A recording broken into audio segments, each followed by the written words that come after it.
میں لوگوں پر حیران ہوتا ہوں کہ جمعے کے دن وہ لوگ یہ دعا کیوں نہیں پڑھتے۔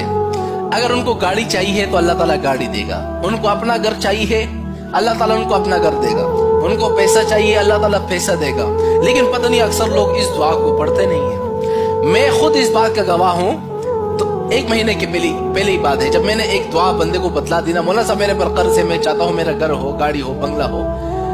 میں نے کہا اس دعا کو آپ جمعے کے دن میں پڑھو اور اس وقت میں آپ پڑھ لو اور انشاءاللہ آپ دیکھ لیں گے۔ اتوار کے دن مجھے کال آتی ہے کہ مولانا صاحب صرف 2 دن کا فرق ہے، مولانا صاحب میرے سارے قرضے ختم ہو گئے ہیں صرف 2 دنوں میں۔ کتنے دنوں میں؟ 2 دنوں میں۔ اور ایسا وظیفہ ہے نا، آپ اندازہ لگے حدیث پاک میں آتا ہے۔ میں خود بڑا خوش ہوا یار، چلو کسی کا کام تو ہو گیا نا۔ میں آپ لوگوں کو کہتا ہوں، آپ لوگوں تک اس دعا کو کیوں نہیں پہنچاتے ہو؟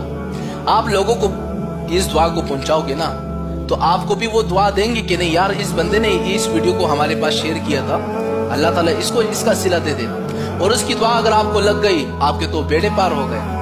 یہ دعا آپ نے جمعے کے دن میں پڑھنا ہے، لیکن کس وقت پڑھنا ہے میں آپ کو بتاتا ہوں۔ صرف ایک مرتبہ پڑھنا ہے اور ایک دفعہ پڑھنے کے بعد زندگی آپ کی مزے مزے میں گزرے گی۔ اب وہ دعا کون سی ہے؟ اللہم ارزقنی بحلالک عن حرامک واغننی بفضلک عن من سواک۔ حدیث پاک میں بھی اس دعا کا ذکر ہے۔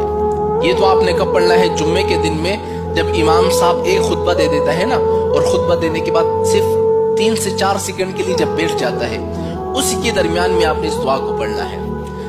اس دعا کو جب آپ نے پڑھ لیا نا، انشاءاللہ یا 2 دنوں کے اندر، 3 دنوں کے اندر، 1 ہفتے کے اندر قرض بھی ختم ہو جائیں گے، اللہ تعالیٰ گھر بھی آپ کو دے گا، پیسے بھی دے گا، مالا مال کر دے گا۔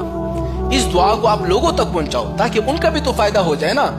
مسلمان سچا وہ ہے جو اپنا بھی فائدہ سوچے، لوگوں کا بھی سوچے۔ اب اس دعا کو آپ لوگوں تک اتنا پہنچاؤ تاکہ ہر بندہ اس دعا کا اہتمام کرے۔